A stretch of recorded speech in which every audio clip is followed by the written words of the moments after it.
Buenas tardes, casi.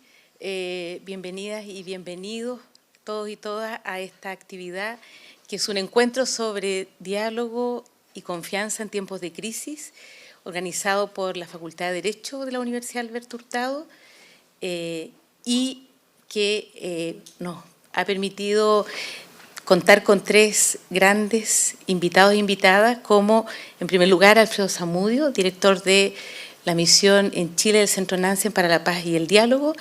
Luego, María Luisa Méndez, quien dirige el Centro de Estudios del Conflicto y Cohesión Social, COES, y nuestro rector, el rector Cristian del Campo. También les contamos que se está transmitiendo vía streaming en este minuto. Hay ya bastantes personas conectadas, así que también muy bienvenida y bienvenidos todas las personas que están en este minuto online desde distintos lugares, queriendo poder estar presente en esta conversación del día de hoy. En primer lugar, queremos darle la palabra a nuestra decana, la doctora Miriam Enríquez, quien nos dirigirá brevemente unas palabras.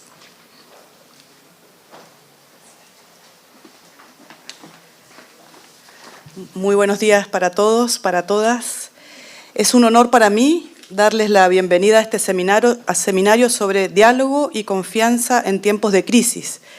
Es un seminario que, como decía Ochi, está organizado por el Programa de Mediación y Resolución de Conflictos de nuestra Facultad de Derecho, y quisiera aprovechar la ocasión para agradecer a Rosa María, Olave, Ochi para nosotros, justamente la posibilidad de impulsar esta instancia, este seminario, esta reflexión. Este es un seminario que le hace muchísimo sentido a una Facultad de Derecho de la Universidad Alberto Hurtado empeñada en formar abogados y abogadas para el bien común. Porque en un momento marcado por la incertidumbre, la inseguridad, la polarización y la confrontación, es un escenario más que nunca para reflexionar sobre la importancia del diálogo, también de la confianza, como herramientas para la resolución de conflictos y la construcción de sociedades más justas y equitativas.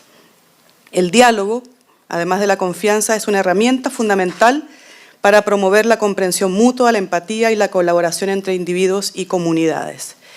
Esperamos que este seminario sea una oportunidad para reflexionar y para oír sobre todo las experiencias y conocimientos de las expertas y los expertos que están hoy con nosotros, que nos acompañan en este día, especialmente a María Luisa Méndez, la directora del COES, a Alfredo Zamudio, un amigo ya de la casa, como director del Centro Nansen, la misión para Chile, y por supuesto de nuestro rector Cristian del Campo. Les invito especialmente a participar activamente de este seminario, a compartir sus ideas y a enriquecer este espacio de encuentro y reflexión. Nuevamente, a nombre de la Facultad de Derecho de la Universidad Alberto Hurtado, les doy la bienvenida a esta actividad. Muchas gracias.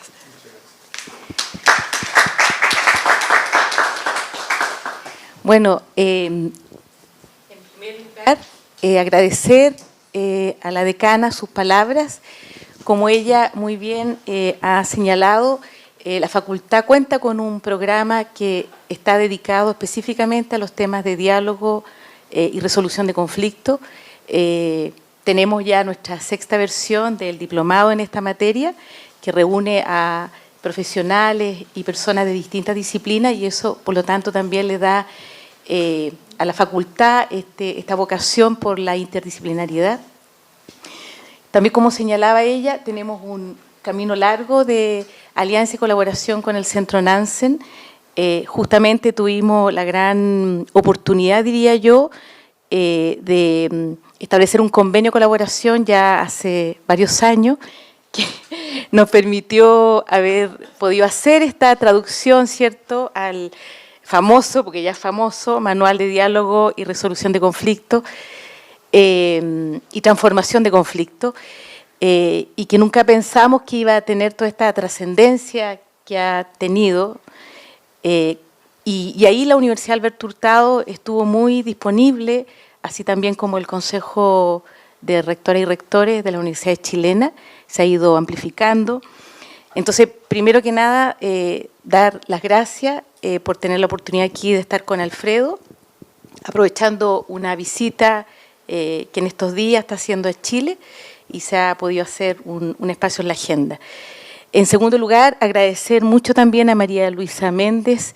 Ella preside el COES, un centro de estudio de gran relevancia en el país, y que justamente estudia los temas de conflicto y cohesión social, y pensamos que el aporte también de la academia en ese sentido, la investigación rigurosa, es muy importante. Y bueno, agradecer a nuestro rector, llegado hace poco a esta casa, a la Universidad Alberto Hurtado, que también ha tenido la disposición de participar hoy día. Bueno, en primer lugar, queremos darle la palabra a Alfredo.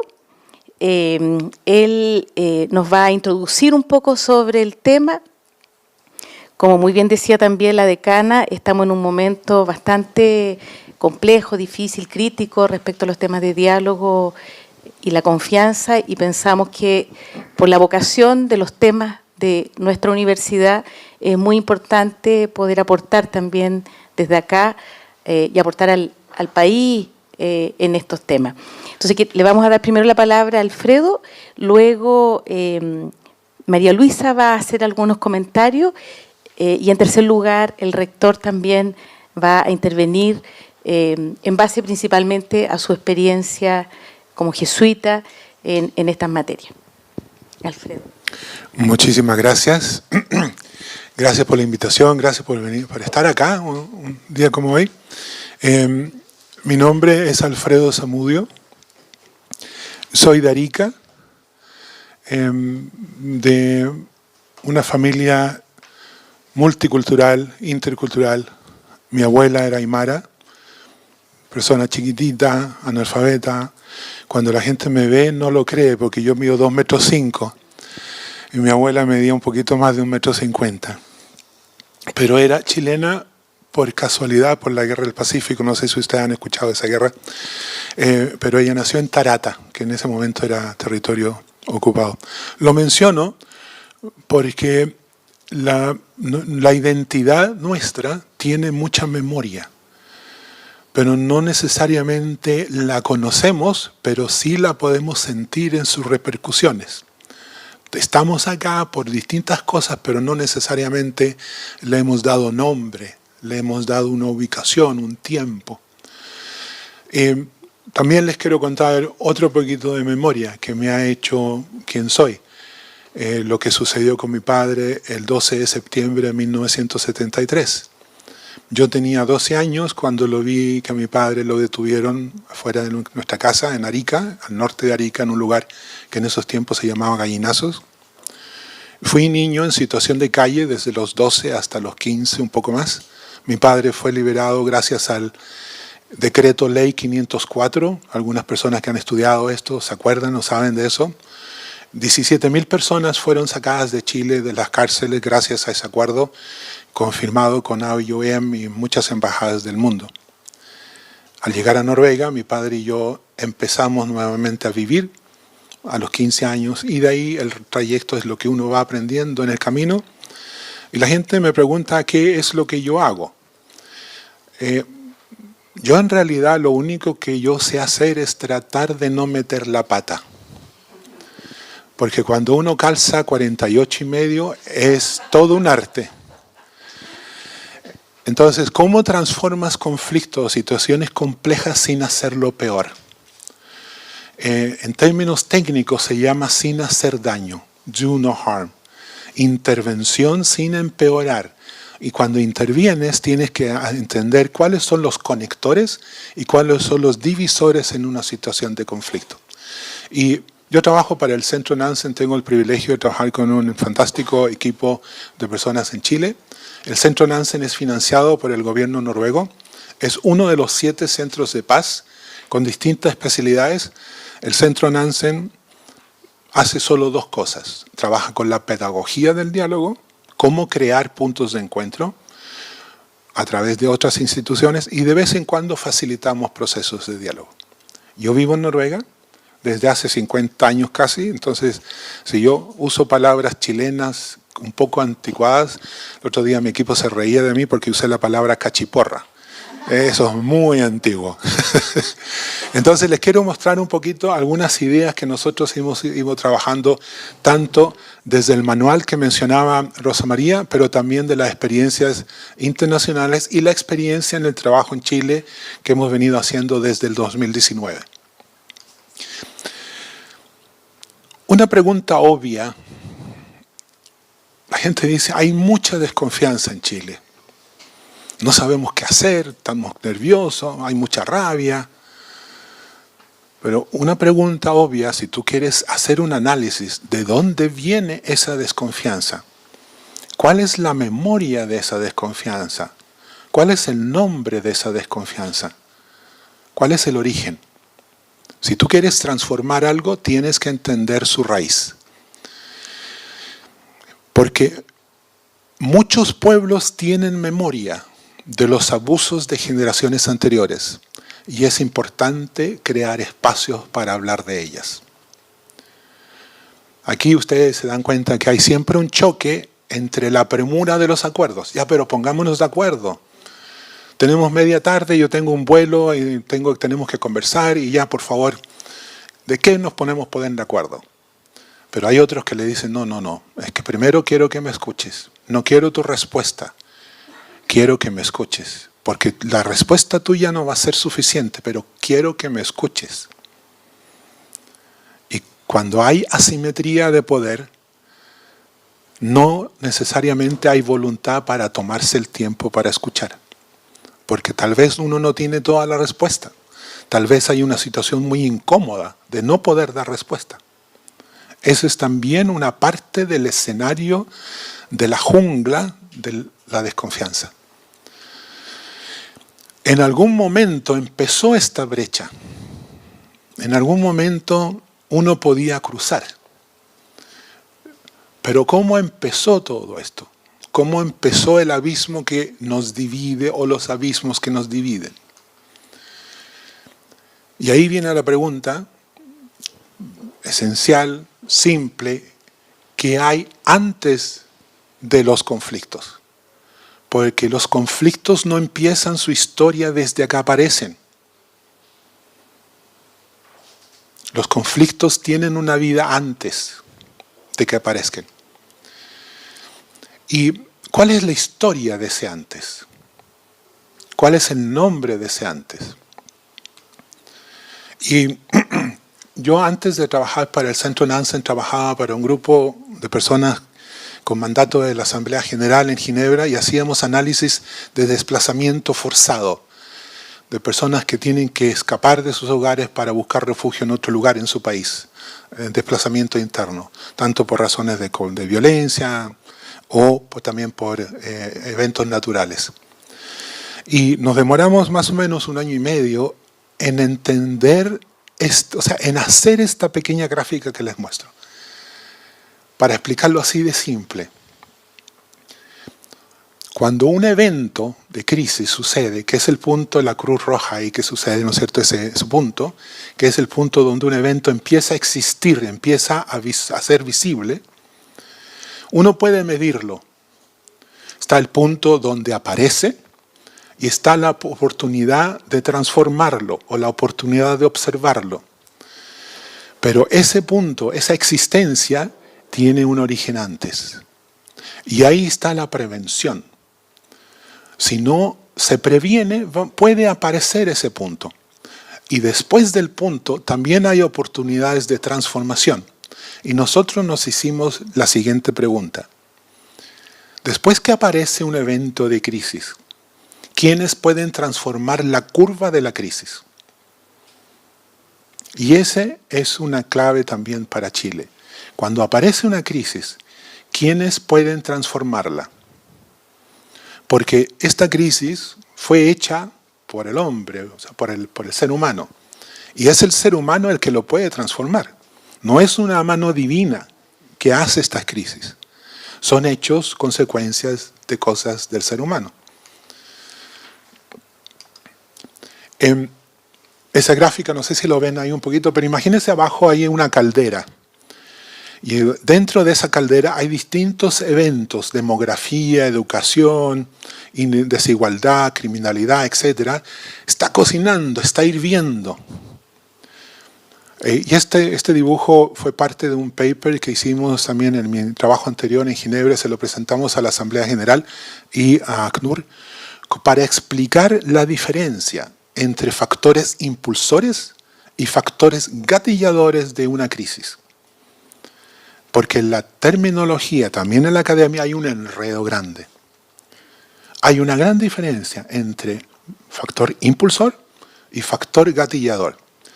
Y el factor gatillador de este ejemplo, que está basado en Nigeria, el factor gatillador fue Boko Haram para los eventos que ustedes se acuerdan en el 2016. Pero el factor impulsor de esa crisis no era Boko Haram, era la desigualdad, el abandono, la corrupción, todo lo demás que sucedía en el noreste de Nigeria. Y así sucesivamente uno puede hacer ese tipo de análisis en todas partes del mundo. Y hay que diferenciar entre los factores impulsores de una crisis y los factores gatilladores de una crisis. ¿Por qué es importante entenderlo? Porque requieren distintas respuestas y distintas formas y alianzas para tratar de responder a cada cosa. Y ahí viene, ¿qué puedo hacer? La gente dice, uy, no, esto es muy complicado, mejor me voy para mi casa. Y ahí uno ofrece una forma pacífica de transformar problemas complejos. Porque uno puede siempre usar más violencia, lo puedes cegar, puedes cortar todo el pasto. Pero no necesariamente esa crisis va a dejar de existir.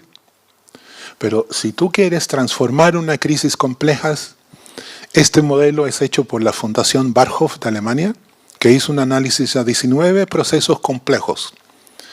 Y con una simplicidad y detalle alemán hicieron este análisis que se los quiero mostrar a ustedes.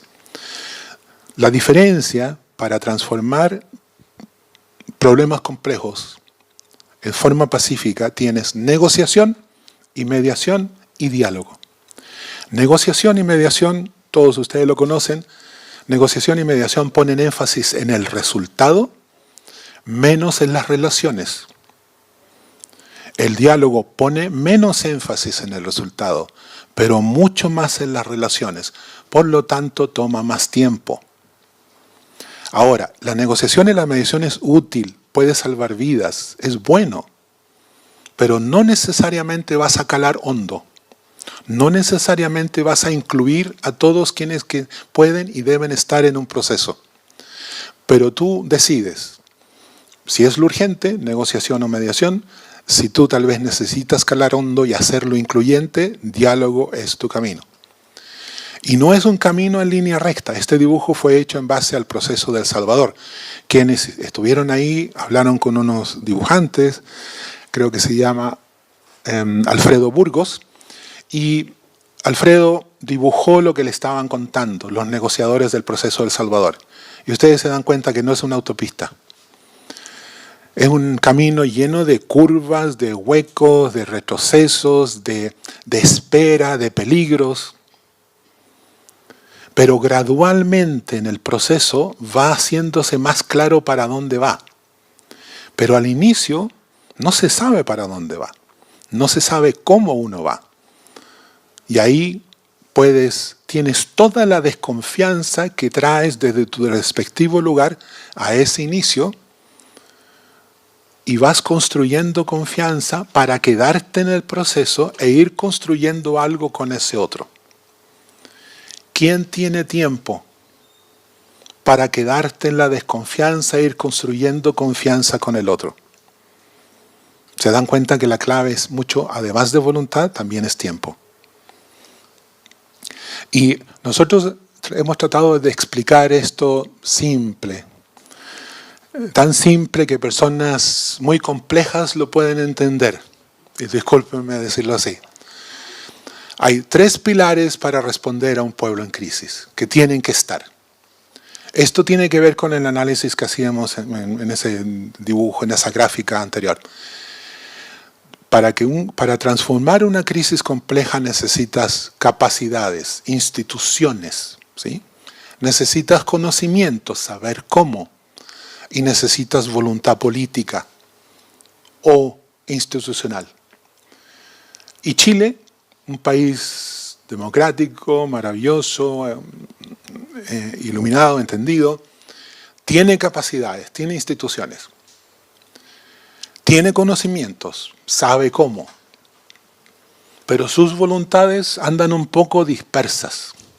Y no es que no existan, están tal vez ocupadas de distintas cosas, pero el asunto es cómo conectas esas voluntades, cómo haces que esas voluntades vean las mismas cosas a las que hay que responder. La colaboración humana, para poder conectar esas voluntades y esos conocimientos, necesitas puntos de encuentro. ¿Cómo construyes esos puntos de encuentro? Cuando hay abismos y hay acusaciones, y es tu culpa, no, es que ustedes... bla. Yo no sé si ustedes se acuerdan, hace unos años atrás decían, no vamos a hablar con los del otro lado. Pero si no vas a hablar con los del otro lado, ¿cómo vas a lograr construir algo con el otro lado? Tú puedes elegir estar acá, perfectamente democrático, no hablar con el otro lado, pero si tú quieres construir algo que cierre ese abismo, tienes que hablar con el otro lado. Porque si tú solamente inicias un puente desde un lado para el otro lado y el otro lado no está, construyes un puente que va a ningún lado. Entonces, ahí viene la clave primaria que nos preguntan, ¿qué es diálogo? ¿Sí? Y aquí nosotros ofrecemos esto, una sugerencia, que decimos que dialogar es una forma de comunicación que ofrece el tiempo y el espacio para que las personas puedan mostrar la complejidad de sus respectivas realidades. Un poco larga la frase, pero en ningún lado dice hacer acuerdos. Dice, hagamos un espacio, traiga sus necesidades, traiga sus historias, traiga sus memorias. Y mucha gente dice, sí, pero ¿cómo vamos a dialogar con aquel que no quiere? ¿Cómo vamos a dialogar con aquel que me está hablando duro y que me reta? Nosotros le decimos, tal vez un paso a la vez. Primero, no hay que asustarse cuando la gente habla golpeado, porque tal vez golpeado es como le han entendido antes. Pero si tú das el espacio para que esa persona venga con lo que tiene, no te asustas, no te vas y le preguntas, ¿me puedes explicar un poco más? Tal vez suceda que esa persona se sorprenda, porque hasta ahí nomás usualmente llegaba la conversación. Hasta ahí nomás lo han escuchado, cuando habló golpeado y se fue. Pero si uno se queda en un proceso, tal vez puedes ir debajo de las posiciones y tratar de escuchar los intereses y las necesidades de la otra persona. Porque debajo de la superficie están los intereses y las necesidades. Y muchas veces nos boicoteamos nuestros intereses y necesidades con las propuestas que hacemos. Tal vez las propuestas o las posiciones no necesariamente son las más indicadas para reflejar los intereses y las necesidades. Pero eso es cosa de cómo la conversación sucede. ¿Para qué sirve el diálogo? Muchas personas con mente ingenieril nos preguntan, ya, pero muy bonito todo esto, así como Kumbaya, pero ¿para qué sirve? Y hemos desarrollado esta gráfica para mostrarlo. Diálogo sobre tiempo puede crear confianza sobre tiempo. Y estos dos, diálogo, confianza sobre tiempo, puede tal vez lograr crear un espacio de colaboración, que no significa ponerse de acuerdo. ¿Se acuerdan ustedes de la pandemia? ¿Qué colaboración más magnífica todo tipo de chileno tuvo para responder a esa crisis gigante que tuvimos? No nos importaba si era de izquierda o de derecha. Tuvimos una colaboración dentro de lo que teníamos para hacer algo. Tanto la gente que recogía la basura, como que trabajaba en el agua, la leche, la agricultura, la salud. No fue suficiente, pero fue una colaboración humana yo creo que muy pocas veces vista en nuestro país, ante ese riesgo gigante que todos estuvimos sufriendo.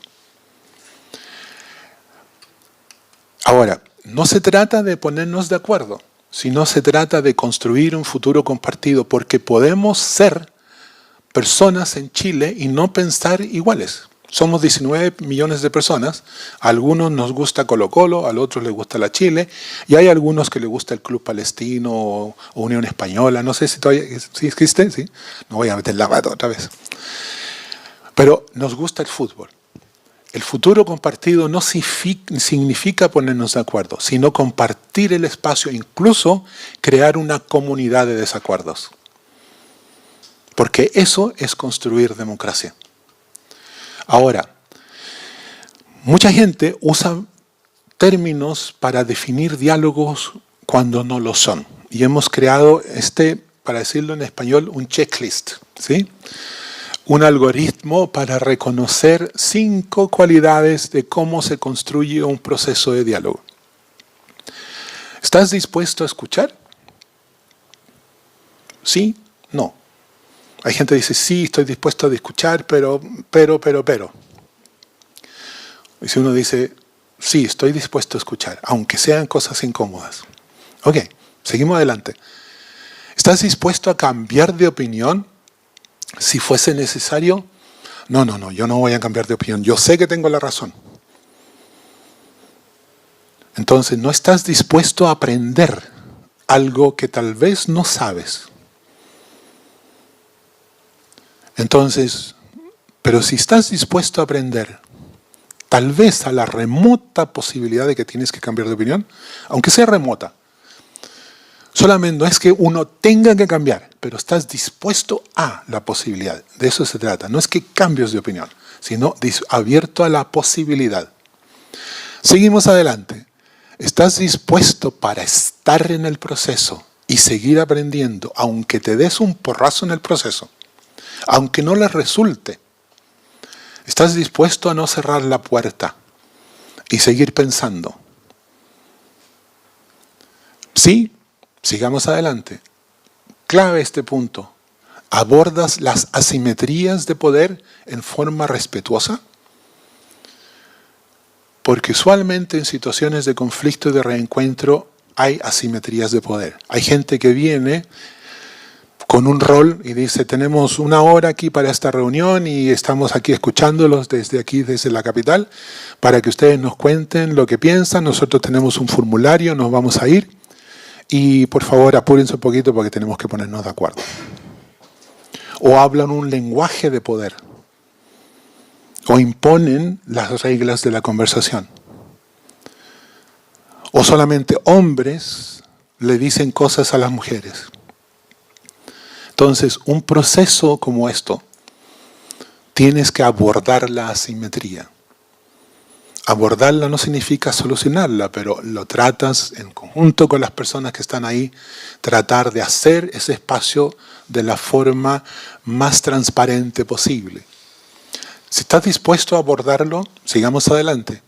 ¿Reconoces que no se trata de ganar, sino de entender? Y esa es una gran diferencia entre el debate y el diálogo. El debate se trata de ganar.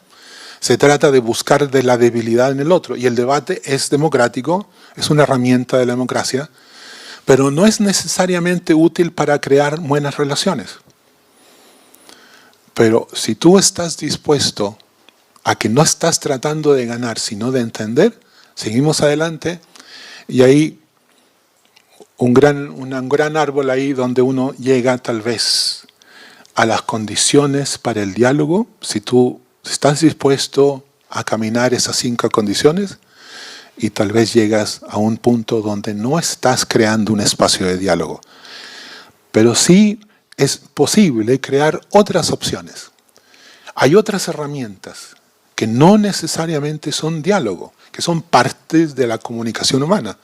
Los debates, las consultas, los cabildos, los focus groups que ustedes conocen, las encuestas, las mesas redondas, los paneles, los seminarios, conferencias, método Delphi y muchas otras formas más. Método Delphi es como conversaciones circulares chiquitas que luego se agrandan para tener una gran conversación. Es como la pecera, una cosa así. Finalmente, yo quiero empezar a cerrar aquí. Nosotros siempre hacemos 3 preguntas a las personas que están en un proceso de querer conversar y les decimos, primero, ¿cuál es el cambio que quieres ver? Y le decimos, no es el cambio que tú crees que el otro quiere que tú hagas, o que es necesario que tu grupo que está detrás tuyo diga, sino cuál es el cambio que tú quieres ver. Luego, para que ese cambio suceda, dime, ¿quién debe estar en esa conversación?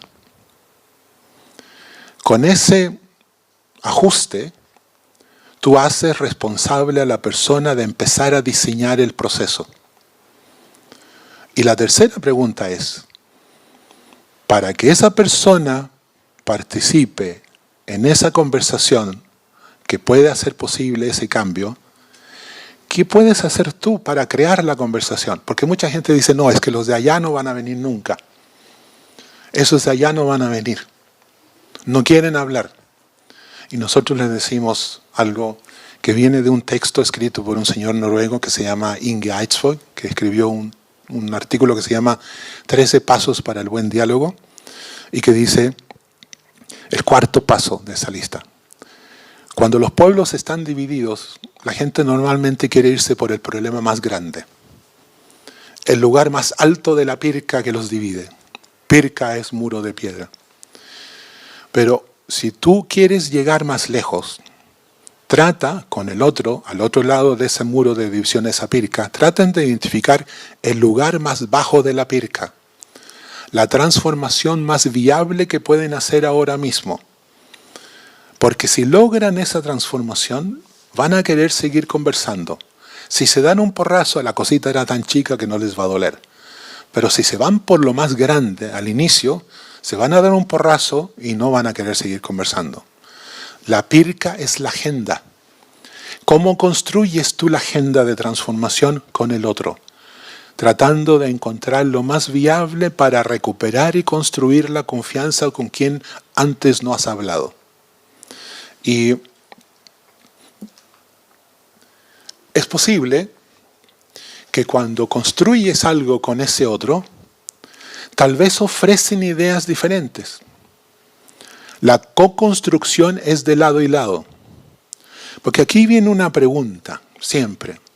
Si sabíamos cómo había que hacer las cosas, ¿por qué no lo hicimos? Imagínense cuánto diagnóstico ha habido sobre Araucanía anteriormente, o sobre los pueblos originarios, o sobre migración, etc. ¿Por qué no se ha hecho si sabemos? Mucho tiene que ver con la confianza. Entonces, de lado y lado, tú puedes ofrecer ideas. Es decir, lo que yo pienso es esto. Lo del otro lado dicen, lo que yo pienso es esto. Es una construcción incluyente de lado y lado. Y tal vez lo que construyen no era igual a la idea inicial. Tal vez es una idea diferente. Pero llegan ahí porque se han ido por pasos. Primero a un lado de la brecha. Luego ofrecen su idea. Luego están dispuestos a aprender. Están dispuestos a ajustar. Y están dispuestos a probar una solución, una transformación que tal vez no es la perfecta, pero que les permite cruzar. Muchas gracias.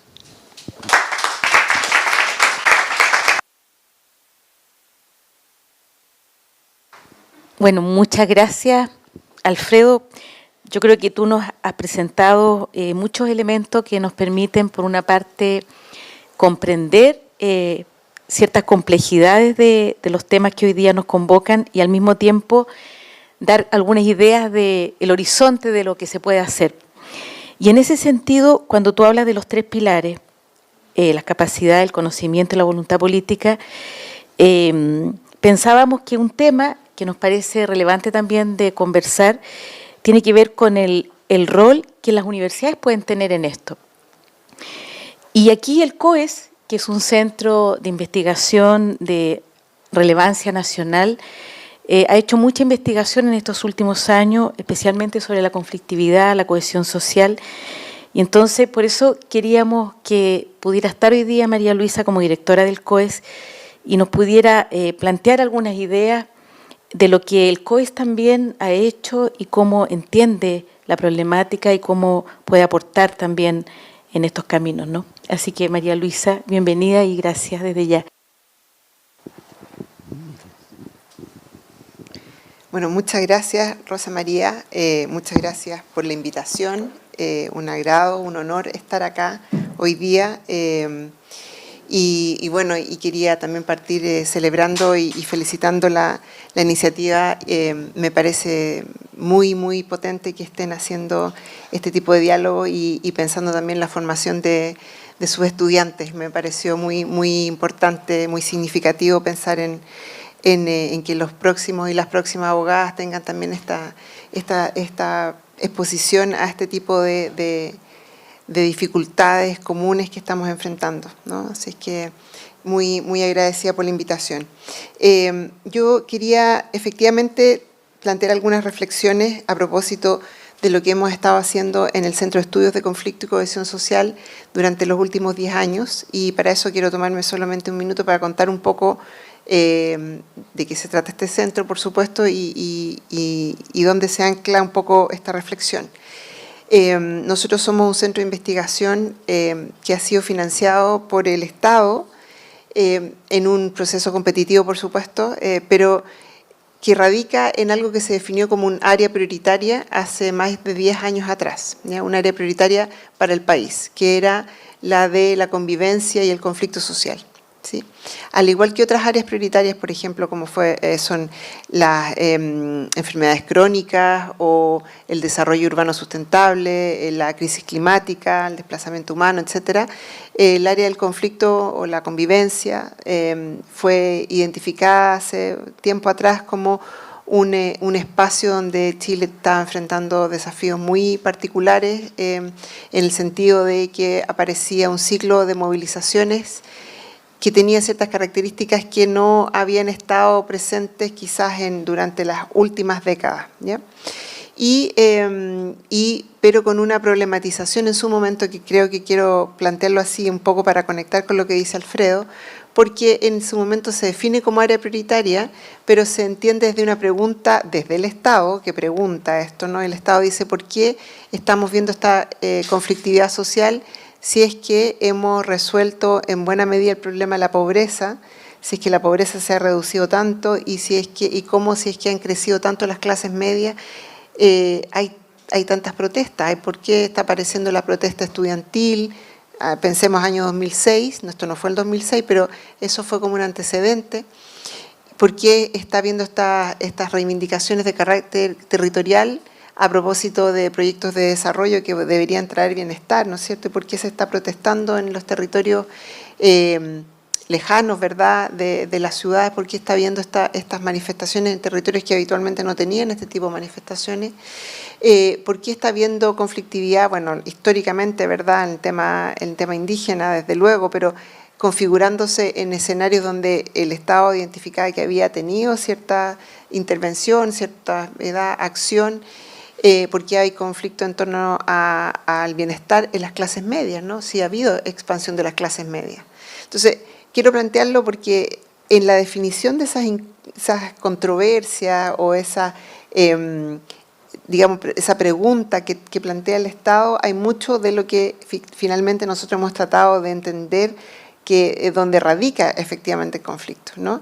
Entonces, quería partir por contar un poco cuál es lo que sitúa nuestro trabajo y en ese sentido nosotros lo que hemos tratado de hacer ha sido tratar de entender, partimos pensando en el ciclo de movilizaciones más contemporáneas, que por decirlo de alguna forma, que parte desde el movimiento estudiantil, como les decía, que fue como un conflicto que cristalizó buena parte de lo que después fuimos trabajando como el malestar social, conflicto estudiantil que es muy interesante porque también tiene una vitalidad, ustedes acá lo saben, yo trabajé en la UDP y ahora estoy trabajando en la Católica, muchos años, sabemos que ha también tenido un devenir bastante particular, ¿no es cierto? Empieza con el conflicto de los estudiantes secundarios, ¿verdad?, que tienen cierto tipo de demandas, y después empieza el conflicto en torno a la educación superior, el universitario, que tiene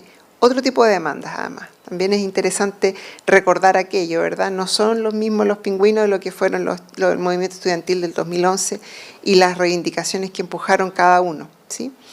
Y cómo eso devino finalmente en una articulación de un poder, de un colectivo político que, bueno, ahora también está en el poder. Entonces, eso fue parte de lo que nosotros tomamos como el gatillante para nuestro trabajo, ¿no? Como si eso fuera como el síntoma, ¿no es cierto?, de un conflicto. Pero detrás de eso, en términos de los impulsores, de las fuerzas que están, acudiendo a estas transformaciones, nosotros veíamos que el problema de las desigualdades era, digamos, un foco ineludible, ¿sí? Y lo planteo en términos plurales porque, si bien, insisto de nuevo, el Estado lo planteaba mucho como desde el punto de vista quizás de las desigualdades económicas, ¿verdad?, o desigualdades sociales, nosotros tratamos de ver una visión más amplia de las desigualdades para entender cómo se van articulando distintas esferas, ¿no?, distintas dimensiones, por supuesto económicas, políticas, culturales, territoriales, étnicas, de género, ¿verdad? Entonces, nosotros hemos hecho ese esfuerzo por tratar de entender de dónde viene, cuáles son estas raíces de esta conflictividad, pero cómo también decantan de forma tan específica y tan diferente en distintas esferas. Entonces, ahí quería también hablar un poco sobre, a propósito de lo que presenta Alfredo, las distintas escalas de lo que nosotros hemos entendido como conflicto social, ¿sí? Y que me parece súper importante cuando tú pones el ejemplo de la pirca, ¿no es cierto?, empezar desde arriba o ver desde abajo o mirar en el medio, también ha sido un tema de interés para nosotros. Nosotros no somos un centro que haga intervención, nosotros no hacemos mediación de conflicto, nosotros tratamos de entender las raíces del conflicto, las consecuencias del conflicto, tratamos de entender el conflicto social no como algo negativo per se, sino que algo que también puede traer mucha transformación social, y el conflicto social también entendiendo con consecuencias que tienen que ver con la reorganización de la acción colectiva, de la generación de nuevas identidades también, así trae también consigo consecuencias que han sido buenas y positivas desde el punto de vista del tejido social en distintas escalas. Pero el problema de la escala me parece súper importante, es decir, nosotros tenemos, si uno lo mira el tema de las desigualdades, un país que se ha transformado de forma muy acelerada, ¿no es cierto?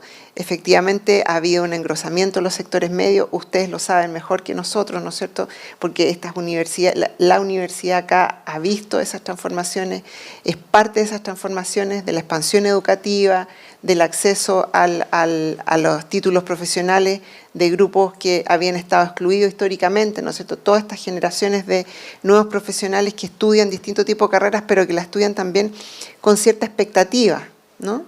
No es solamente una expectativa de movilidad social para estar mejor, para tener una posición socioeconómica más favorable respecto a sus familias de origen, pero lo hacen, un poco lo que decías tú, Alfredo, la memoria de las generaciones previas. Es para sanar también problemas de falta de reconocimiento, ¿verdad?, de humillación, de discriminación, ¿verdad?, de familias de origen que son reconocidas como de gran esfuerzo, pero también se vive esta deuda social de reconocimiento de esos esfuerzos, pero también de las vidas, ¿verdad?, que estas familias tienen consigo. Entonces, parte también de nuestro tema, quiero decirlo, tenía que ver con esa esfera, ¿no es cierto?, de entender un país que estaba viviendo ese tipo de transformaciones, que no son solo de una estructura social, sino también de expectativas que se han ido forjando por un nuevo reconocimiento de esas trayectorias, ¿sí?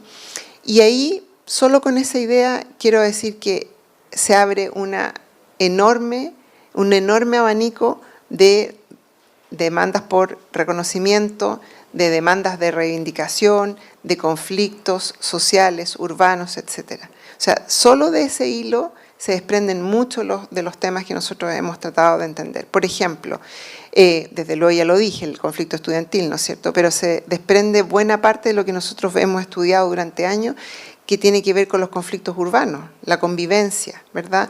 ¿Quién es quién genera arraigo en determinados lugares de la ciudad? Cómo las ciudades van cambiando y tienen distintos tipos de residentes que tienen que convivir y que realmente están como en una disputa de reconocerse mutuamente, es decir, quién es parte del lugar, ¿verdad? Y eso también ha escalado ahora con los conflictos en torno a nuestra nueva diversidad, ¿verdad? A propósito de las últimas olas migratorias. Entonces, eso no está aislado de aquello. Desde luego, nosotros hemos visto también que los conflictos territoriales, ¿sí? Que son muchas veces a propósito de proyectos de inversión, ¿verdad? Proyectos de desarrollo económico situados en determinados lugares, no solamente es por lo que conocemos, es por el sacrificio, ¿verdad? La zona de sacrificio, la contaminación, sino que también es por la exclusión de la población, lo que decías tú, tempranamente, ¿no es cierto?, cuando ya sabíamos que podía devenir en un conflicto, tempranamente cómo se entendió esa participación, ¿verdad? Cómo se entendió su lugar dentro de este proyecto, ¿verdad? Si es que se reconoció o no su lugar en términos de residente, que tiene también una capacidad para decir qué es lo que está ocurriendo acá, cuál es el problema, ¿no es cierto? Entonces, eso simplemente como para mostrar un hilo. Otro hilo que también no quiero dejar pasar, que es muy complejo también creo que para entender, digamos, las dificultades del diálogo, es el problema de legitimidad, ¿sí? Lo que decías tú, Alfredo, me parece muy importante. Es verdad que nosotros acudimos muchas veces en situación de simetría de poder, pero también eso está últimamente tiene otra capa, que es que el poder, quien encarna el poder, también ha perdido legitimidad, ¿sí? Entonces, no es solamente que quizás uno podría hacer como una caricatura, ¿no es cierto? Uno podría decir, en el pasado podía venir hablando alguien más fuerte, ¿no es cierto?, golpeando la mesa, pero si tenía de alguna manera legitimidad y yo se la transfiero, digo, bueno, ya, ok, no vamos a heredar un poco, ¿verdad?, esta falta de respeto, ¿verdad?, pero puede quedar ahí dando vuelta, ¿no es cierto?, pero de alguna manera estaba esta idea de quién encarna el poder y por qué lo hace. De alguna manera había cierto acuerdo, pero eso se ha ido erosionando y lo sabemos de forma muy acelerada, ¿sí? Lo hemos conversado en otras situaciones, ¿verdad?, el tema de las instituciones, la pérdida de confianza, a nivel interpersonal, desde luego, pero lo más grave, quizás a juicio de lo que nosotros hemos estudiado, es la erosión de la confianza en las instituciones, ¿verdad? Por problemas de abuso, por problemas de corrupción, por problemas de poca transparencia, etcétera. Entonces, y es una desilusión, una pérdida de confianza que parece no revertirse, va acrecentándose. Entonces, creo que frente al diálogo, creo que hay un gran tema, ¿verdad?, de cómo entender la simetría, pero también cruzada por problemas de la legitimidad, ¿sí? Y ahí, por supuesto, la pregunta sobre cuál es el interés del otro y en tratar de entender que ese interés también puede ser legítimo está absolutamente tensionado, ¿no es cierto? O sea, el interés del otro parece ser algo que me quiere perjudicar a mí solo porque me quiere perjudicar, ¿no? Es como un poco como esa desconfianza al nivel más central de la discusión. Entonces, ese es un eje, las desigualdades, la erosión de la legitimidad, y quisiera también tocar un último, que es el problema de la segregación, ¿sí? Que por supuesto sabemos que es un problema de carácter urbano, territorial, pero que permea hasta la dimensión intersubjetiva, ¿sí? Me hace mucho sentido lo que plantea Alfredo sobre volver a aquel gatillante, ¿no es cierto?, el hito que parece que hizo simplemente como un quiebre, una fractura, ¿verdad?, que se abrió y que de ahí no nos hemos podido mover quizás, ¿no es cierto? Y la fragmentación, que es algo que nosotros, la fragmentación social, que es algo que nosotros hemos estado trabajando, también autocríticamente lo digo, asume que en algún momento tuvimos una cierta unidad, ¿no es cierto? Y y en esa lectura sobre la cierta unidad también hay una gran disputa, ¿no es cierto?, sobre qué fue ese buen momento que se perdió, ¿no es cierto?, y cuál era la narrativa sobre aquello, ¿no es cierto? O sea, por eso el tema de la memoria es tan importante, lo que tú planteas, ¿no es cierto? Las memorias y las disputas sobre la memoria son tan importantes porque tienen que ver justamente con ese momento en donde algo se quebró que de alguna manera resultaba un espacio colectivo, común, ¿no es cierto? Entonces, pero tenemos que enfrentar este problema, insisto, de la segregación en el sentido siguiente, y es bastante pesimista, pero es así. Nosotros como sociedades, lamentablemente, ya hoy estamos construyendo, para lo bueno, pero también para lo malo, las sociedades del futuro. Entonces, la experiencia de segregación urbana, escolar, cultural, simbólica, ¿no es cierto?, está forjando también algo que ya está un poco lanzado hacia el futuro, en el sentido de que tenemos muy pocos espacios para encontrarnos, por supuesto, reconocernos como iguales, etcétera, pero también para generar esas instancias donde podamos entender la experiencia del otro, ¿no? Entonces, desde lo que nosotros estamos estudiando, y aquí solo para cerrar un poco dentro de los ámbitos que nosotros vemos que en donde se pueden desarrollar esas experiencias comunes que de alguna manera intentan llevar un poco como surfear la ola, ¿no es cierto?, de la fragmentación, tiene mucho que ver con lo que decías tú, Alfredo, por ejemplo, el tema de la pandemia, ¿sí?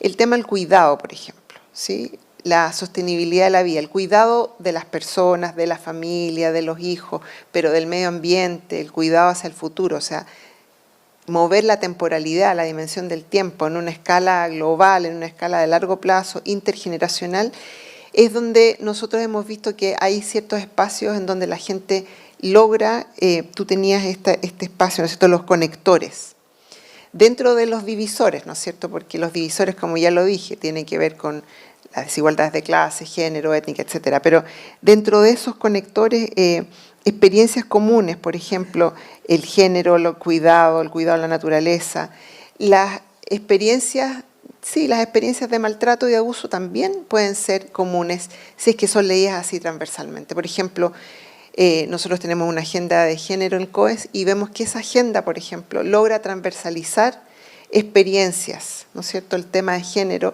en mujeres que pueden tener una posición más privilegiada, menos privilegiada, vivir en la ciudad, vivir en un territorio, pero hay algo de ese hilo común que nos permite cierta experiencia común. Pero siempre, insisto, en el marco de sociedades o nuestra sociedad que nos lleva a segregarnos, nos está llevando a segregarnos, nos está llevando a vivir esta fragmentación que es más bien lo que nosotros tratamos de ver es como ciertas formas de atomización, ¿no es cierto?, de ciertos grupos que van a tender a mirar su cohesión hacia adentro, ¿no es cierto?, ante la carencia de un paraguas que logre de alguna manera establecer esas conexiones. Bueno, eso, muchas gracias y vamos a seguir en la conversación.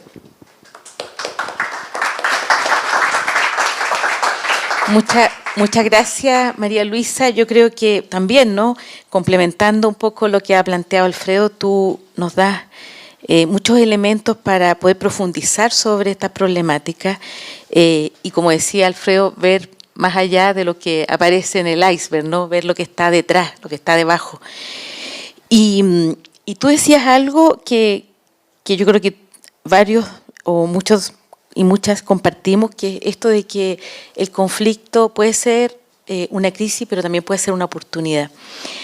Y en ese sentido, pensamos que la presencia del rector Cristian del Campo, que es sacerdote jesuita, él ha tenido, bueno, para los que no y para las que no saben, asumió la rectoría de la universidad en marzo de este año, pero previo a asumir esta tarea, este rol, él estuvo en el Servicio Jesuita Migrante, CJM, antes, y también estuvo en Techo, para Chile, Techo, y por lo tanto, claro, vivió ahí directamente, ¿no?, una serie de las problemáticas que tú misma has planteado y que Alfredo también. Y además fue provincial de la Compañía de Jesús en un periodo que no fue fácil para la Compañía de Jesús. Entonces, bueno, la invitación también tiene que ver con cómo puede analizar y compartir su experiencia a la luz de los temas que aquí se están conversando. Así que, rector, tiene la palabra. Los anteojos, Rosa María, se me perdieron. Aquí están.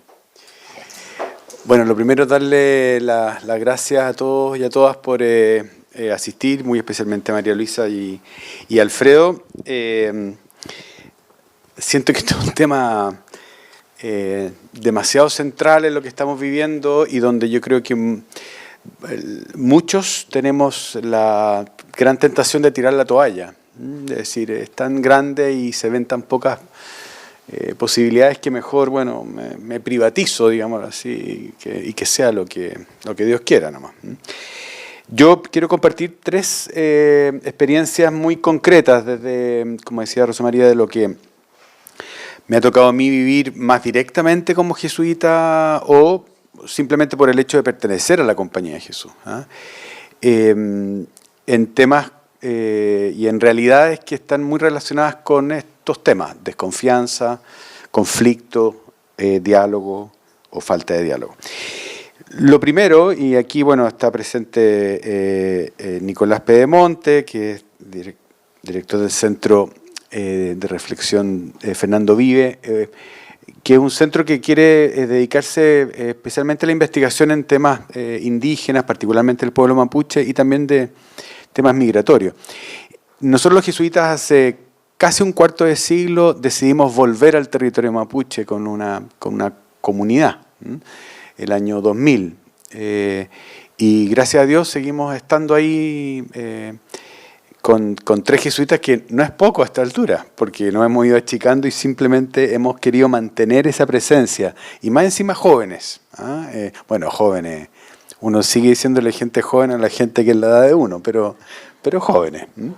Y yo diría que después de estos casi 25 años, uno mirándose atrás dice, bueno, la opción fue precisamente querer escuchar, querer conocer, querer dialogar. Y yo me saco el sombrero por todos los que han pasado por esa misión y por los que se han mantenido durante mucho tiempo, porque ha sido una apuesta de larguísimo aliento, bueno, conectándonos con la historia de la Compañía de Jesús en Chile y particularmente en territorio indígena, y un tiempo en el que ustedes se pueden imaginar de muchísimos aprendizajes. Hemos realmente tenido que desaprender para aprender. Y sin embargo, también está presente en nosotros una cierta sensación de fracaso, al menos para mí. ¿Qué es lo que hemos logrado después de todos estos años? ¿Cuáles han sido los resultados? ¿Por qué mejor no hicimos un colegio? Eso ha sido parte de las discusiones que hemos tenido dentro de Jesuita. ¿Por qué no mejor hacemos algo más que tenga resultados más medibles? Y este domingo el rector Carlos Peña, habitual columnista, como ustedes saben, del Mercurio, en su columna dice algo que a mí me conectó también con esto. Él decía, voy a citar un párrafo muy breve, dice, nuestra imaginación política está colmada de grandes ideales como la igualdad, la justicia o la libertad, pero bien mirado, ninguna de esas cosas puede ser alcanzada si primero no se alcanza la seguridad. Él está hablando como de las condiciones básicas para que podamos incluso dialogar. Si no se logra que la vida social y la interacción entre las personas se guíe por reglas que la hagan predecible y calculable, y que de esa forma hagan posible la cooperación. Después de todo, dice, es hora de recordar que sin seguridad, sin que la gente sepa a qué atenerse en la dimensión más básica de su vida, como transitar sin peligro en la calle o estar seguro en el hogar, ninguno de esos otros bienes es posible de lograr. No hay libertad posible en medio de la selva o del desorden. Y quiero decir que nosotros lo hemos experimentado también en Tirúa, que es un territorio muy, muy complejo, ¿no? Donde los mismos jesuitas, con el pasar del tiempo, han reconocido, por ejemplo, lo importante que ha sido cuando se ha declarado zona de, no sé, no es zona de emergencia, es zona de no sé qué, que los militares pueden custodiar los caminos, ¿no? Porque sin eso es muy difícil que se dé siquiera una posibilidad de diálogo, ¿no? Entonces lo que quiero simplemente decir es que me pareció sugerente esa idea, en cuanto a que quizás eso es lo que está en la base de la desconfianza, de la falta de confianza de que el diálogo se pueda dar, porque estamos viviendo como en una situación de tal inseguridad y de tan poca confianza en el diálogo, precisamente por este contexto. Ahora, uno dice, bueno, este es como una especie de paréntesis, aquí es donde uno se golpea contra las murallas diciendo cómo nos farreamos la posibilidad de escribir un acuerdo sociopolítico como el constituyente, ¿no? ¿Cómo nos farreamos esa posibilidad? Porque precisamente son esas condiciones de base para poder ir construyendo lo demás. ¿Cómo no fuimos capaces de ponernos de acuerdo en dos instancias? Y sin embargo, a pesar de todo y a pesar de lo que dice Carlos Peña, yo también creo que esto no es solo lineal, en el sentido que tampoco tenemos que esperar a que estén dadas todas las condiciones para que podamos dialogar.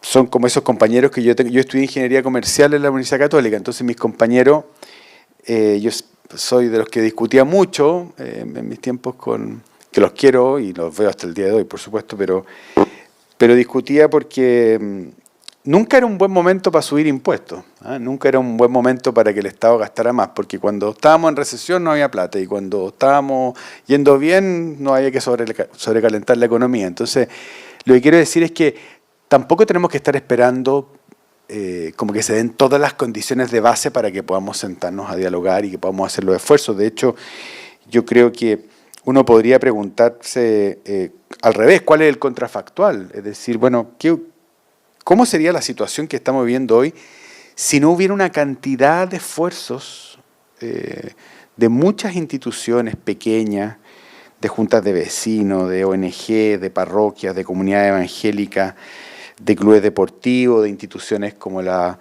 que lidera Alfredo, de universidades, de hombres y mujeres muy sencillos que están todos los días intentando dialogar? ¿Qué hubiera pasado si no hubiéramos tenido eso? Capaz que hubiera sido peor. Y en eso me recuerda algo, por lo menos desde mi raíz cristiana, que lo decía un gran teólogo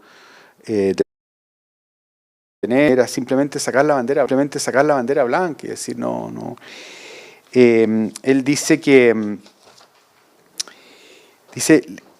la historia nos enseña que nunca ha habido una redención perfecta, pero que en Jesús, dice, hay una promesa divina para todos y que esta promesa es anticipada.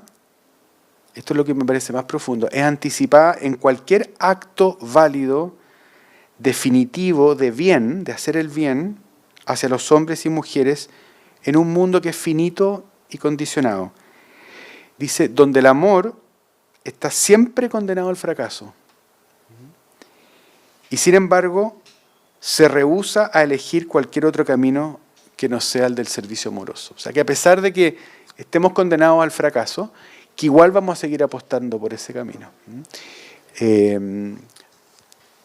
Ahora también Jesús decía que había que ser inocente como paloma y astutos como serpiente, había que también buscar buenos caminos. Pero eso es lo primero que quería decir respecto de la experiencia nuestra en Tirúa. Lo segundo, claro, como decía Rosa María, yo trabajé hasta hace poco en el Servicio Jesuita Migrante, y en el Servicio Jesuita Migrante nosotros hicimos miles de iniciativas para promover el diálogo, para crear espacios de confianza, de acogida, con personas migrantes, con comunidades que trabajan y que son representativos de esas poblaciones migrantes, y también con autoridades, con el mundo universitario, etc. Tuve un proyecto muy lindo que precisamente tenía que ver con cómo construimos una sociedad intercultural, donde juntábamos personas a conversar, y eso fue un proyecto largo que se hizo en distintas regiones, y todo eso, donde precisamente un poco la línea de, creo que de lo que más a mí por lo menos me ayuda, de lo de Alfredo, de repensar bien las metodologías con las que uno hace el diálogo, porque no es de cualquier manera. La metodología es muy importante para lograr aquello que uno persigue. Todo eso está, pero yo hoy quisiera hablar de la experiencia más de la migración y de nuestro rol como servicio que visita migrante desde el punto de vista autocrítico. ¿En qué fallamos nosotros en el proceso de diálogo? Y una de las cosas que yo personalmente, es mi opinión, por supuesto, pero creo que nosotros fallamos durante varios años, fue tener esta tendencia a creer que nosotros éramos los dialogantes y que los otros no. Una tendencia a empatizar particularmente muy poco con las comunidades receptoras o de acogida, comunidades nacionales, que evidentemente sufrían lo que significaba que en ciertos lugares del país se concentrara mucha población migrante. Alto Hospicio, Estación Central, y que en vez de empatizar con la familia que ve afectada de alguna manera su vida, los servicios que recibe, nosotros tuvimos, creo, la mala idea de generalizar apuntando un poco el dedo con el rótulo de xenófobos o xenofobia. La xenofobia es un drama y está muy presente en nuestro país, pero también creo que caímos en un cierto juicio prematuro que impedía precisamente el diálogo, al no reconocer y al no empatizar con lo que estaban sufriendo y lo que estaban padeciendo esas comunidades que en muy poco tiempo vieron afectada su vida, su circulación, los servicios de los cuales gozaba, particularmente por la ausencia del Estado, ¿no? Pero que nosotros, me parece, que erramos en creernos, a mi modo de ver, un poquito farisaicamente, en que nosotros éramos los justos y apuntábamos al resto como si simplemente su rechazo a esta situación fuera un rechazo xenófobo. Y yo creo que en muchísimos casos era más bien un alegato contra el Estado, no contra las familias migrantes. Y lo último, en la última experiencia donde, bueno, como decía Rosa María, yo me tocó ser provincial en un tiempo muy complicado de la compañía, con el destape de una cantidad enorme de temas de abuso sexual. Y quiero señalar dos cosas. O sea, me tocó como vivir muy en primera fila el tema del descrédito de las instituciones. O sea, en eso lo que dice María Luisa es muy cierto. Y un descrédito que en un muy buen sentido era justo, porque no habíamos estado a la altura. Segundo, porque fue una experiencia donde la asimetría, el abuso había sido muy claramente producto de las asimetrías de poder. Esa había sido la raíz de buena parte de los abusos sexuales, de los abusos de conciencia. Y al mismo tiempo fue un espacio donde me tocó quizás practicar como nunca, o intentar practicar como nunca la escucha de las víctimas, sabiendo que el daño producido en las víctimas no iba a ser posible de reparar plenamente. Que por más que hiciéramos las investigaciones que hiciéramos, por más que sancionáramos como sancionáramos, por más que incluso buscáramos medios muy concretos de reparación en distintas líneas, económica, psicológica, simbólica, a pesar de todo eso, el daño no iba a ser del todo reparado. Y sin embargo, nunca me terminé de sorprender de la importancia que era el espacio de escucha. Y un espacio de escucha que tenía que estar ofrecido una y otra vez. Y que al final, sin que necesariamente las víctimas lo dijeran, era probablemente lo más importante de todo el proceso. El ser escuchado, en este caso, por mí o por las personas que trabajaban conmigo, que representábamos precisamente esa institución que había amparado de alguna manera o que no había estado, o del cual pertenecía el que había cometido el delito. Entonces veo en temas muy disímiles, donde me ha tocado estar presente más directo e indirectamente, la necesidad urgente del diálogo, de restituir confianza, y por eso agradezco tanto la presencia de María Luisa y de Alfredo con nosotros.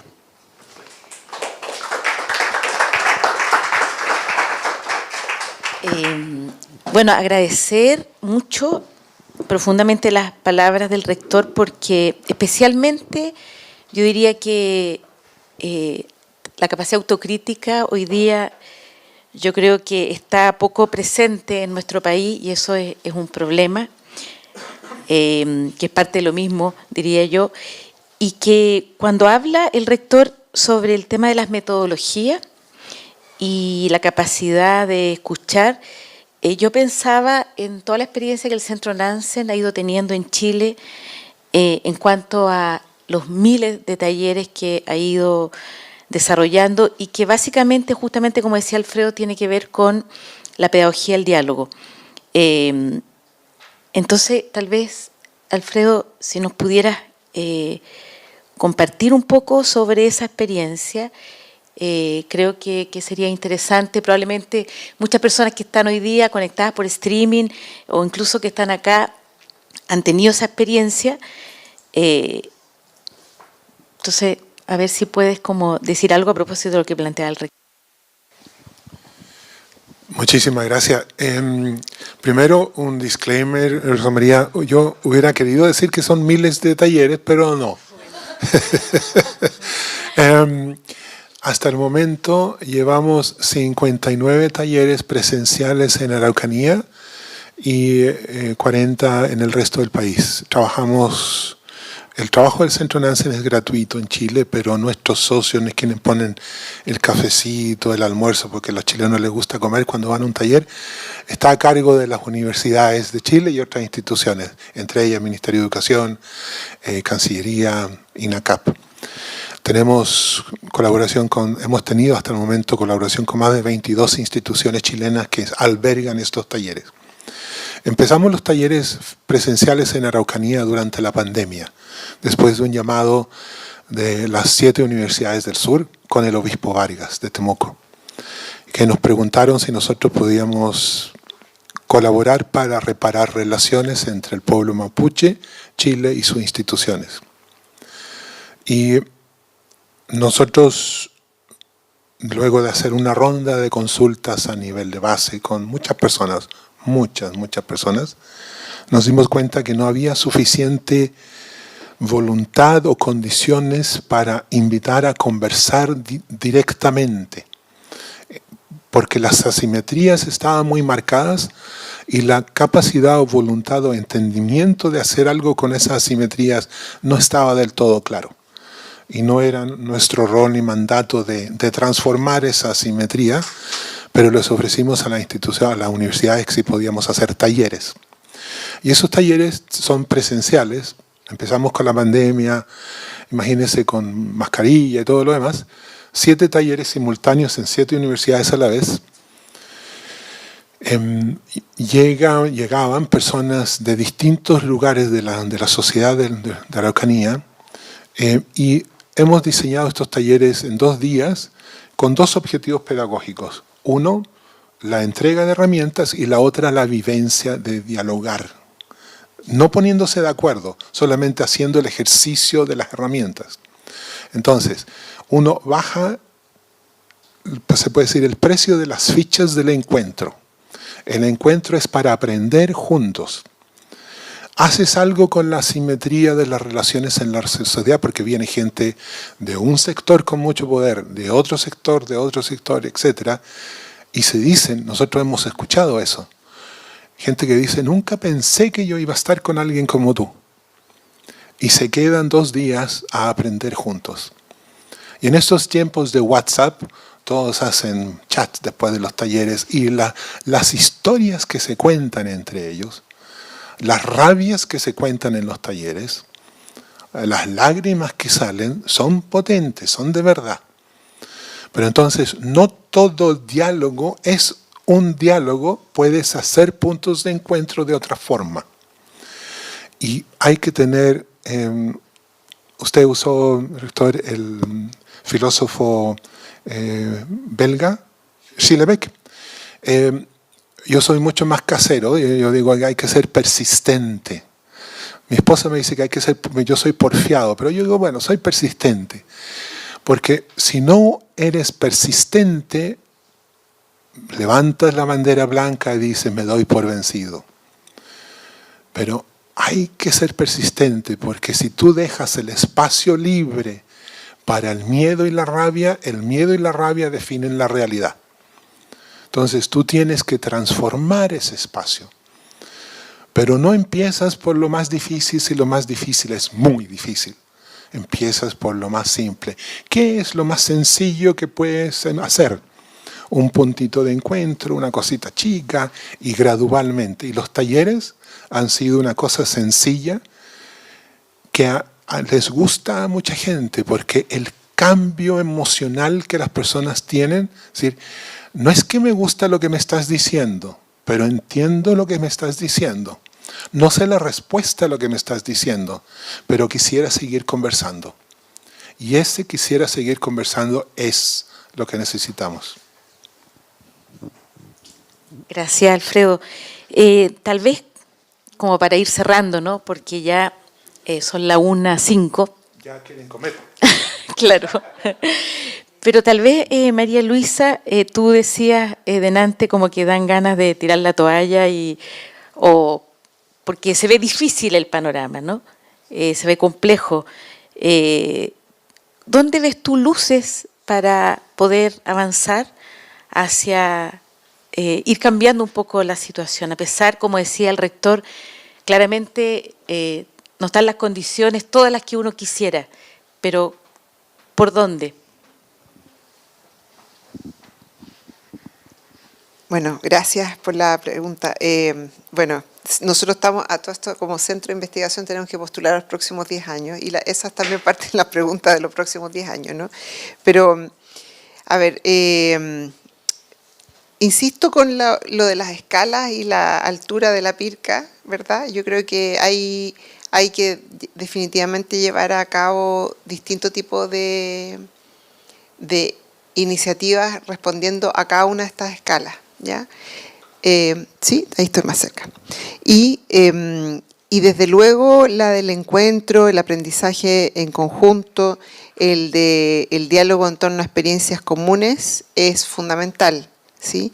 Porque parte de lo que decíamos previamente tiene mucho que ver con no tener la posibilidad de reconocer la experiencia del otro como algo que también me es común, desde alguna dimensión. Por ejemplo, nosotros hemos hecho estudios de grupos que están en conflicto, en tensión por tema X, y cuando se dan cuenta que son familias que tienen como experiencia común, por ejemplo, cierto tipo de problemas de salud de los hijos e hijas, cambia completamente la forma de entenderse, ¿no? Tienen problemas, qué sé yo, de convivencia barrial, que no me gusta lo que ustedes hicieron con el barrio, que ustedes vienen en un edificio, y de repente hablan de, por ejemplo, con experiencias biográficas comunes, como lo que estabas comentando tú, Alfredo, ¿verdad? Viví el país de esta manera, tengo estas experiencias también. Entonces, eso va de alguna manera permitiendo entender que el otro es más parecido a mí, no solo porque tiene esta experiencia común, sino que lo estoy de alguna manera humanizando más, ¿no? Le estoy dando su estatus como persona, como ciudadano histórico de este país, por ejemplo. Eso yo creo que es fundamental, pero mi punto anterior es que en las formas de la segregación actual, lo que yo más estudio, por lo menos lo digo bastante desde mi agenda, sobre todo urbanas, territoriales, de tan escasa espacios para encontrarnos, creo que eso hay que mirarlo. Por ejemplo, este lugar, la universidad, las universidades, pero universidades como estas, universidades que optan, la ciudad ha cambiado su escala, ¿no es cierto? Entonces los campus urbanos ya sabemos cuáles son los más urbanos, ¿no es cierto? Los que se quedan acá en el centro, ¿no es cierto? Y en su anillo inmediato. Son espacios clave para justamente reducir esas distancias sociales, ese desencuentro, ¿verdad? Esa construcción de prejuicio anticipado respecto a los otros. Entonces, yo creo que efectivamente a la escala microsocial hay que tener muchas de estas iniciativas, pero quizás promovía a una escala más amplia, ¿no es cierto? Entendiendo también, yo creo, el espacio de la cultura y las instituciones culturales que son fundamentales, ¿no es cierto?, para hacer una iniciativa mucho más sustantiva y sostenidas en el tiempo. Entender todo este tejido social que ocurre en este tipo de instituciones es clave, o sea que las universidades no son solamente para formar profesionales que entran en el mercado laboral, son para revertir justamente la fragmentación y la segregación, ¿no es cierto? Entregan un bien común a la sociedad que es fundamental, mucho más allá de lo que hacen en términos formativos y de mercado laboral. Y bueno, y nos queda el gran desafío que es el elefante en la habitación, que es qué pasa con procesos como el que tuvo nuestro país en estos últimos años, que finalmente fue fallido, ¿no? Pero que tiene que ver con pensar en aquel horizonte común mucho más estructural y de largo plazo, ¿ya? Y ahí creo que, solo para cerrar, insisto, el problema de la sustentabilidad de la vida nos va a traer un desafío gigantesco y es algo donde todos y todas deberíamos estar preocupados y acudir de alguna forma. Muchas gracias, María Luisa. Tal vez al rector también hacerle una pregunta. Como les decía, él ha asumido recientemente la rectoría de la universidad y tal vez preguntarle desde ese rol, ¿cómo ve que una universidad de la Compañía de Jesús puede aportar en estos temas? Yo me centro en lo que decía, y repito lo que decía María Luisa, yo creo que la opción de estar aquí es una opción con una cantidad importante, nosotros lo sabemos muy bien, de costos, de restricciones, de dificultades, pero sin embargo es un acto, a mi modo de ver, también político, en el sentido de queremos estar acá. Queremos estar en el cruce de las dos grandes avenidas, ¿no es cierto?, de nuestro país.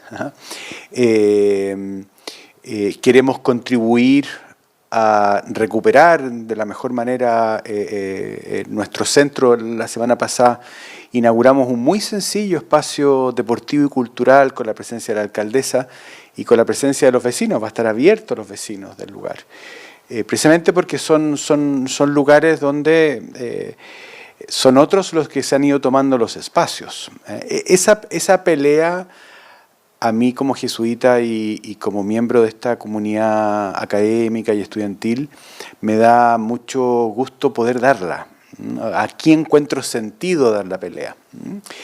Y trataremos de alzar aún más la voz para que otros y otras crean que el camino de profundización de la segregación en la que nos hemos ido metiendo década tras década es el peor de los mundos, digámoslo así, para precisamente encontrar, ¿no?, para precisamente dialogar, conocernos, desprejuiciarnos, cosa que también nos perjudica a nosotros, ¿eh? O sea, esto es un problema para todo y toda. Entonces, dar buenamente la pelea, no solo como decía María Luisa, con la formación de las personas, sino con una universidad que entiende su vocación humildemente, con lo que nosotros somos como pública. Bueno, habla de lo que creo que puede ser nuestra humilde contribución en este esfuerzo mayor. Gracias al rector y Alfredo, a lo mejor un mensaje final. Sabemos que vas a estar un par de semanas en Chile y que te toca encontrarte con múltiples grupos. Entonces, a quienes hoy día estamos aquí escuchando, y lo bueno, como está transmitiéndose por streaming, después lo vamos a poder compartir con más gente. ¿Cuál sería tu mensaje final? Muchísimas gracias por la oportunidad, por haber venido. Mientras que los escuchaba a ustedes, me venía una cosa importante que decir cuando hay tiempos de crisis. Hay dos cosas importantes. Uno, que quien está tratando de responder, tienes que tratar de responder o de invitar a quienes pueden responder a lo inmediato. Donde pones la sombra, el agua, la comida para las personas que tienen necesidades inmediatas. Porque esas necesidades inmediatas no son fáciles de esperar. Pero cuando les respondes de alguna forma, la sociedad, el Estado, la comunidad, van creyendo en el contrato social. Van levantando la mirada y creen un poco más allá de hoy, de mañana, de pasado mañana, y ven el horizonte. Si un pueblo está solamente dedicado 24 horas al día a la sobrevivencia de sus emociones y sus necesidades, tiene poca energía para creer en el horizonte. Entonces, la respuesta de una sociedad más resiliente es que logremos responder a lo de ahora, escuchando lo que hubo, responder a lo de ahora y prepararnos para lo que viene. Muchas gracias.